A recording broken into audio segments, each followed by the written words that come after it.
베드로서 4장 4절에서 7절 말씀입니다. 우리 함께 합독하도록 하겠습니다. 4절에 주 안에서 항상 기뻐하라. 내가 다시 말하노니 기뻐하라. 너희 관용을 모든 사람에게 알게 하라. 주께서 가까우시니라. 아무것도 염려하지 말고 다만 모든 일에 기도와 간구로 너희 구할 것을 감사함으로 하나님께 아뢰라. 그리하면 모든 지각에 뛰어난 하나님의 평강이 그리스도 예수 안에서 너희 마음과 생각을 지키시리라. 아멘.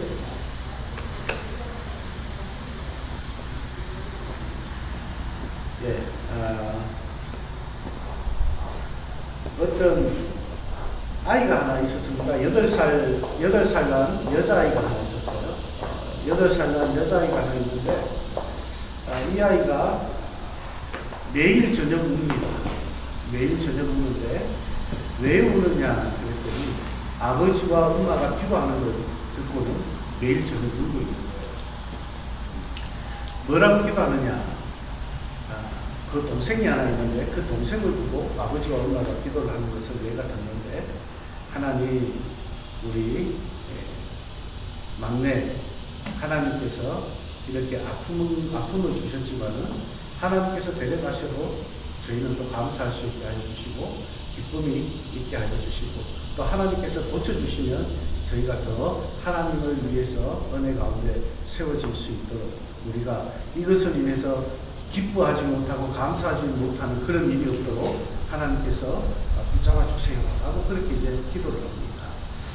매일 저녁 이 두 부부가 그렇게 기도를 하는 것을 듣고 이 아이가 하루는 자기의 저금통을 다 틉니다. 저금통을 다 틀어가지고 이 저금통을 트니까 얼마가 나오냐니까 1불 11센트가 나옵니다. 1불 11센트가 나오는데 이 1불 11센트를 가지고 어디를 가면 약국을 가는데, 근데 이 아이가 엄마 아버지의 그 기도를 참 잘 들었다. 기적이 일어날 줄 믿는다는 그 단어 하나, 기적이 일어나면 우리 아이가 이렇게 병이 고쳐질 거라는 그 하나, 그걸 듣고 약국에 가서 이제 기다리고 있는데 어떤 아저씨가 앞에서 약을 사고 있어요. 약을 사고 있는데 그 뒤에서 아이가 이렇게 기다리고 있으니까 그 신사분이 너무 이제 해라고 그 양보를 해줍니다. 그러니까 그 약사 아주머니가 애기가 너 뭐 필요하니? 그러니까 기적이 필요해요.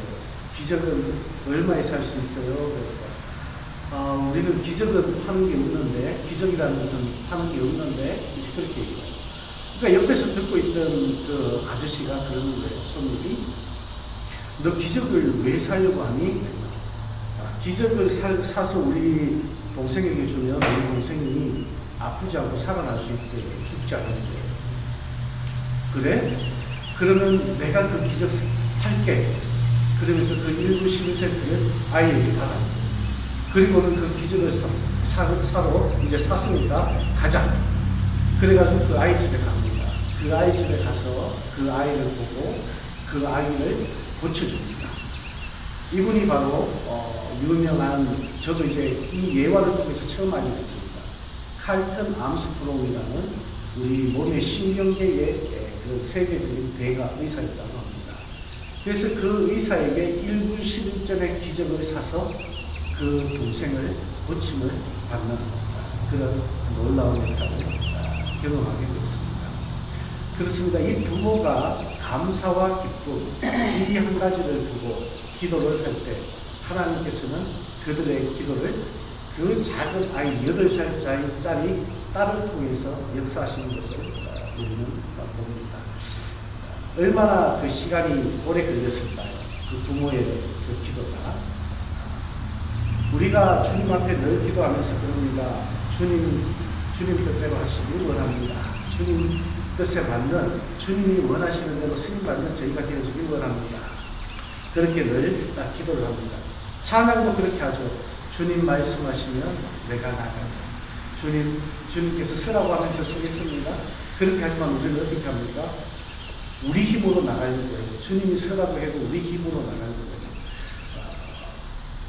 제가 이제 어제 기도하면서 낮에 이제 기도하면서 여기에서 이제 기도하면서 이제 말씀을 준비하고 그렇게 있는데 그 기도하는 가운데 주님께서 그런 말씀하시더라고요. 급한 것은 네 마음이다라고 그렇게 말씀하시고, 급한 것은 우리의 마음. 하나님의 시간은 우리가 급하게 서두르지 않아도 하나님께서 급하게 해주시는 거예요. 이루어 주시는 거예요. 우리가 좀 마음의 여유를 갖고 하나님의 시간을 기다릴 수 있기를 원합니다. 기다리는 것은 주님의 시간인 것 같아요. 우리가 기다리는 것은 주님의 시간을 우리가 그만큼 잘 받아들일 수 있는 것이고, 급하게 나온 것은 내 주장이 지금도 내 마음이, 내 생각이 앞서 나가고 있는 것 같습니다. 오늘 이 빌립보서 말씀도 그런 것 같습니다. 우리가 참 많이 봤던 말씀이고, 얼마 전에는 빌립보서 함께 우리가 새벽 묵상을 나눴던 말씀 중에 일부분인데, 오늘 이 말씀, 이 빌립보서는 바로 사도 바울이 노년에 이 로마 감옥에서 기록한 책 아닙니까? 서신. 그래서 우리는 옥중 서신이라고 그렇게 부릅니다. 이 노년의 감옥 생활은 참으로 외로울 것 같아요. 고독하고 힘들고, 또 언제 그 칼날이 그를 향해서 들어올지 모르는 그런 죽음의 그늘 속에서 불안한 마음으로 살아가고 있는 이 바울이었습니다. 그러나 이 바울은 기쁨의 원천이신 이 예수 그리스도께서 그와 함께 하셨기 때문에 바울의 심령은 항상 기쁨과 평안이 충만하고, 그 가운데서 오히려 밖에 있는 성도들에게 편지를 쓰면서 주 안에서 항상 기뻐하라, 내가 다시 말하노니 기뻐하라 하고 그렇게 이제 말씀을 합니다. 그래서 이 빌립보서를 보다 보면 다른 서신들보다 참 기쁨이라는 단어가 많이 나와요. 옥중 서신, 옥에서 쓰는 말씀인데 어떻게 이렇게 기쁨이라는 단어를 많이 쓸 수 있을까라는 그런 생각을 우리가 해봅니다. 성도들이 기뻐하는 것, 항상 기뻐하며 사는 것, 이것이 그리스도 안에서 하나님의 뜻이라고 말씀합니다. 그러면 우리가 어떻게 항상 기뻐할 수 있느냐는 것이죠. 가끔은 가능하지만 항상 기뻐할 수 있는 것은 참 힘듭니다. 그렇죠? 있을 수 없는 일 같아요.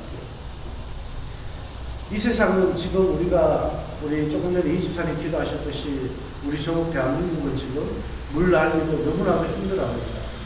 이번에는 폭우가 다니면서, 그죠? 한국 전역을 그렇게 퍼붓고 산사태로 그렇게 유실이 되고, 또 제가 어떤 영상을 보니까 버스에서 그 한 마을에 버스에 타고 가던 남편, 아내, 그리고 조카 둘, 그리고 마을에 같이 사는 분, 그분들이 버스가 갑자기 물이 차면서 휩쓸려 가는 그런 모습을 보면서 그 가운데 다 생명을 잃고 너무나 가슴 아픈 일 아닙니까? 이런 가슴 아픈 그들에게, 마음 아픈 그들에게 우리가 기뻐하라고 할 수 있겠습니까? 그들에게 감사하라고 할 수가 있겠습니까? 만약 우리에게 그런 일이 닥친다면 기뻐할 수가 있겠습니까? 감사할 수가 있겠습니까? 그런데 바울은 그런 일이 닥쳐도 기뻐하라고 말씀하고 있습니다. 그런 일이 닥쳐도 감사하라고 말씀하고 있습니다. 질병과 고통이 많아서 흔히 우리는 말합니다. 눈물이 마르지 않는다라는 표현을 많이 쓰죠. 또 근심, 걱정, 어려운 문제들이 우리를 얽어매고 있어서 제대로 웃지 못하는 그런 세상을 살아가고 있을 때도 많습니다. 특히 우리 이민자들은 어떻습니까? 저부터 그렇습니다. 영어 때문에 불편하고, 내가 똑바로 가서 따지고 싶은데 영어가 짧아서 따지지 못하고, 그냥 그들에게 불이익을 당하고, 그냥 그들에게 힘들게 그렇게 이제 그들이 우리에게 무슨 욕을 해도 알아듣지 못해가지고 웃으면서 나올 때도 처음에는 참 많았지 않습니까? 때로는 인종차별도 받고, 또 때로는 자녀 문제 때문에 힘들어하고, 때로는 건강 문제 때문에 힘들어하고, 때로는 우리의 앞날 때문에 우리가 걱정을 하고 두려워합니다. 그러나 성경은 이러한 문제 많은 세상에서 우리에게 이 바울을 통해서 말씀하시는 것은 항상 기뻐하라는 것입니다. 항상 기뻐하라. 우리는 일이 잘 풀리고 좋은 일이 있으면 기뻐합니다. 그렇죠? 일이 잘 안 되고 어려운 일이 생기면 얼굴을 잔뜩 찌푸리고 인상을 쓰고 낙심하고, 저도 딱 기분이 상하면 안색부터 변한대요. 딱 보면 안 돼요. 기분이 상했는지. 참 이게 힘든 것 같아요. 우리가 기뻐하면서 살아가는 것이. 그런데 오늘 우리가 초대교회에 믿는 자들을 그런 삶을 보면 항상 그들이 기뻐했다는 것을 사도행전에서 말씀하고 있습니다. 날마다 마음을 같이하고 성전에 먹이를 힘쓰고 떡을 함께 떼고 그 안에서 기쁨과 순전한 마음으로 음식을 먹고 하나님을 찬양했다고 그렇게 이제 사도행전에서 말씀합니다. 그들은 핍박을 받는 상황이에요. 그 가운데서도 기뻐하면서 하나님을 찬양했다고 합니다. 전도하다 붙들려 매를 맞고 옥중에 들어가거나 아니면 돌에 맞아 죽는 그런 사건이 생겨도 기뻐한다는 것이에요. 그래서 항상 기뻐합시다. 쉬지 말고 기도합시다. 범사에 감사합시다. 로마서에 보면 우리가 환난 중에도 즐거워한다. 이것은 왜냐? 환난은 인내는 연단은 소망을 이루는 줄 우리가 믿고 있기 때문이다. 이것이 초대교회 그리스도인들의 그런 모습입니다. 소망 중에 즐거워하는 기쁨의 생활. 사실 그 기쁨 그 자체가 저는 하나님의 복인 것 같아요. 그래서 잠언 17장 22절 우리가 잘 아는 말씀입니다. 마음의 즐거움은 양장이라도 심령의 근심은 뼈를 마르게 한다. 그렇게 이제 말씀하십니다. 마음의 기쁨은 양양. 곧 기쁨은 우리 몸에 좋은 약이라는 거예요. 영혼에 좋은 약이라는 것입니다. 반대로 근심은 사람의 뼈를 마르게 한다고 그렇게 이제 말씀을 하고 있습니다. 잠언 15장 13절 말씀에 보면 마음의 즐거움은 얼굴을 빛나게 하고 마음의 근심은 심령을 상하게 한다고 말씀하십니다. 마음의 근심이 있는 사람은 얼굴빛 딱 보면 알지 않습니까? 아유, 집사님 많이 힘드신가 보다. 아유, 우리 형제님, 자매님 많이 힘드신가 보다. 어둡고 캄캄하죠, 그죠? 얼굴뿐만이 아닙니다. 마음이 괴로울 때는 무슨 일을 해도 제대로 잘 안 될 때가 참 많습니다. 그래서 운전하지 마라 그러잖아요. 사람 화나 있을 때 운전하지 마라. 잘못될 수 굉장히 높다고 합니다. 능률도 안 오르고 괜히 짜증만 납니다. 그러나 마음이 즐거울 때는 무슨 일을 해도 다 잘 되는 것 같아요. 내가 실수했는데도 웃으면서 이렇게 하면 되겠구나 또 배워. 무슨 일을 하든지 힘도 별로 들지 않는 것 같아요. 이 기쁨이야말로 인간으로 하여금 우리가 정말 일어나서 큰 일을 성취할 수 있게 하는 큰 원동력이 아닌가 생각을 해봅니다. 그뿐 아니라 즐거운 마음으로라야 모든 유혹과 우리가 시험을 이길 수가 있는 것입니다. 그러면 이 기뻐하는 마음은 어디에서 얻을 수 있느냐? 오늘 본문에서 뭐라고 합니까? 주 안에서 기뻐하라. 그렇게 말씀합니다. 이 바울의 서신을 보다 보면요, 참 많은 서신들 대부분이 주 안에서 아니면 그리스도 예수 안에서라는 단어를 참 많이 써요. 예수 안에서라는 거예요. 주님 안에서라는 거예요. 주님 안에서. 사도 바울의 경우를 보면 그의 기쁨은 환경 때문이 아니라는 것을 우리는 알 수가 있습니다. 그는 로마 감옥에 갇혀 있습니다. 참된 기쁨은 좋은 환경에서만 오는 것이 아니라 그의 기쁨이란 세상적인 그런 기쁨이 아니라는 것을 말씀하고 있는 거예요. 이런 세상적인 기쁨은 조건적인 기쁨이에요.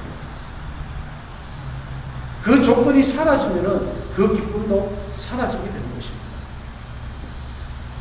참된 기쁨은 조건이 사라질 때 없어지는 그런 기쁨이 아니라 어떤 시련과 고난과 역경의 때에도 없어지지 않는 그런 우리 마음속에 기쁨이 좀 있습니다. 이 기쁨은 하나님 나라의 한 특성이기도 합니다.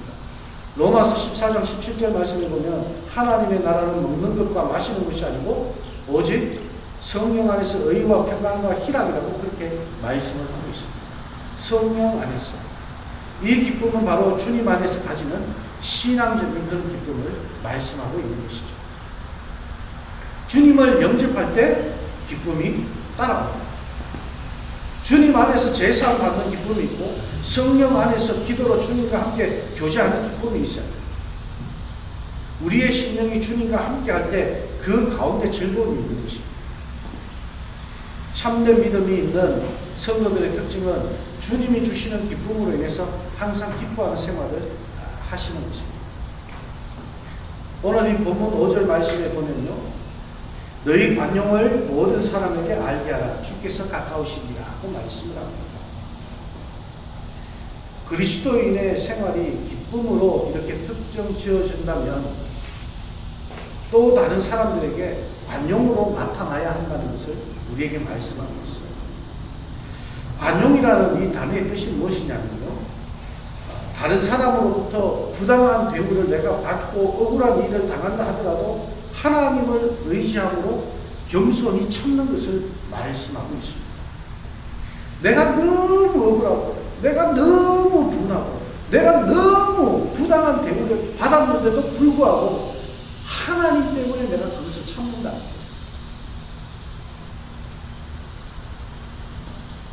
이 관용은 바로 기쁨에서 나온다는 것입니다. 기쁨의 열매는 마음의 관용으로서 모든 사람을 포용할 수 있게 되고 모든 사람을 사랑할 수 있게 되고 도와주고 위로해 줄 수 있는 그런 힘의 원동력이 된다는 것입니다. 우리는 모든 면에 모르는 것이 너무나 많습니다.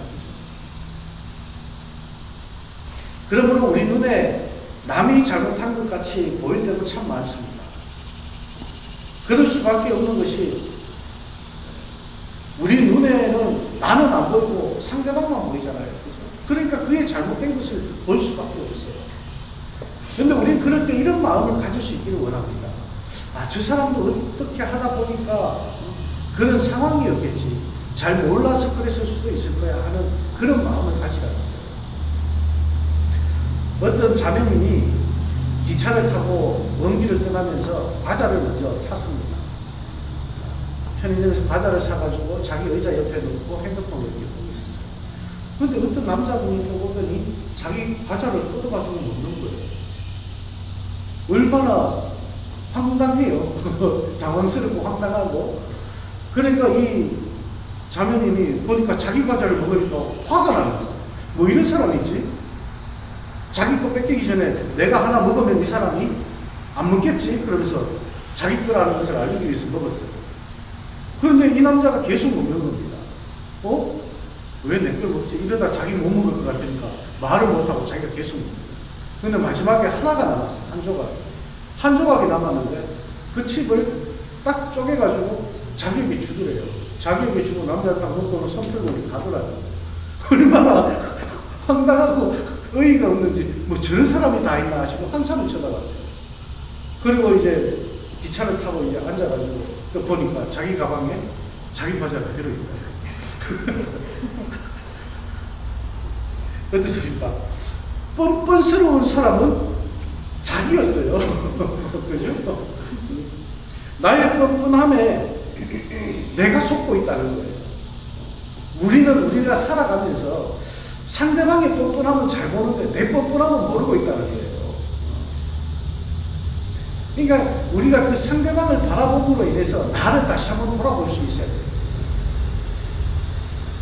사람들은 밖으로 드러나는 것에만 이렇게 볼 수밖에 없습니다. 그렇죠? 그래서 그것을 보고 우리는 기분 나빠하고 그것에 대해서 섭섭해하고 미운 감정을 가질 때가 참 많습니다. 우리는 비방과 판단을 멀리하고 관용을 다른 사람에게 나타낼 수 있기를 원합니다. 상대방을 이해하려고 더욱 노력하는 그런 저와 여러분이 되어지기를 주님의 이름으로 축원합니다.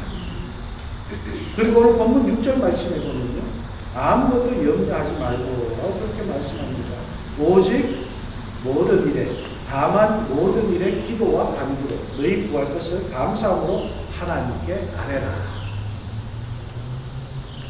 염려는 누구나 버릇처럼 하는 것 같아요. 한숨도 버릇처럼 쉬는 것 같아요. 누구나 다 쉬는 것입니다. 세상 염려가 우리에게 들어올 때 이 염려를 주님께 맡기면 좋은데 참 맡기기가 힘든 것 같아요. 내가 그걸 다 짊어지고 가야 돼요. 그래서 베드로전서 5장 10절에도 말씀하십니다. 너희 염려를 다 주께 맡겨라. 이는 저가 너희를 공부하십니다. 라고 그렇게 이제 말씀을 하십니다. 염려의 보따리를 하나님께 던져버릴 때 하나님께서 맡아주시는 거예요. 저를 낳게 하신 저희 어머니가 저를 이제 놓을 때 저를 이제 부산 침례병원까지, 대구에서 부산 침례병원까지 그렇게 이제 모시고 가셨던 그 선교사님이 계십니다. 하킨스 선교사님이라고 한국의 침례교단에서는 유명하셔요. 하근수 선교사님인데 제가 그 선교사님을 만날 때마다 저는 그런 얘기를 했어요. 그때는 한국에 차도 별로 없었어요. 그죠? 차도 별로 없고 그런데 그 선교사님이 차를 모으더라고요. 요즘 우리 저희 집사님 집에 있는 다치 그거 깡통배 그거를 그렇게 생긴 다치 배를 타고 다니셨어요. 그래서 그 배를 타고 다니까 너무 좋은 거예요. 그래서 나는 운전하는 선교사가 되겠다라고 그렇게 이제 항상 입버릇처럼 말하게 됐습니다. 근데 그 선교사님이 어느 날 시골에 이제 집회를 하러 가셨어요. 그 시골에 차도 이제 없는 그 시골에 가다 보니까 어떤 아주머니가 그걸 짐을 들고 가시더래요. 그러니까 이제 미국 사람이 차를 세우니까 얼마나 놀랐겠어요. 그 아주머니가 차를 세워가지고 딱 쳐다보면서 타라고 그러니까 더 놀라는 거예요. 그래서 이제 내려가지고 아주머니 타세요. 그러니까 미국 사람이 한국말을 하네. 그러면서 이제 그분을 태웠습니다. 그 이제 자기도 그 교회 간다고 이제 이렇게 얘기를 하니까 그 아주머니가 자기 동네래.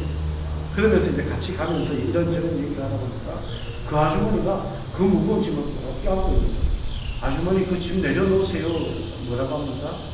아유, 내 혼자 이렇게 어떻하는 것도 미안한데 어떻게 짐까지 내려놓냐고. 그렇게 이제 얘기를 하더라고요. 그러면서 이제 그 말씀을 들으면서 제가 생각이 딱 드는 게 그거였습니다. 하나님 앞에 우린 영역을 다 맡긴다 그러면서 다 맡기지 못해요. 그죠? 내가 가지고 있는 거예요. 내가 하나님 앞에 다 맡겨야 되는데 그 영역 보따리를 내 것은 내가 중요하다고 생각되는 것은 하나님 앞에 못 맡기는 거예요. 내가 중요하다고 생각되는 것은 항상 내가 가지고 있어야 되는 거예요. 그 모든 것까지도 하나님께서는 맡기기를 원하시는데 우리는 그것을 잘 못하고 있는 것입니다. 그래서 우리는 하나님 앞에 모든 것을 맡길 때 하나님 다 맡아주세요. 여기 다 있습니다. 그러고 다 내려놓을 수 있어요.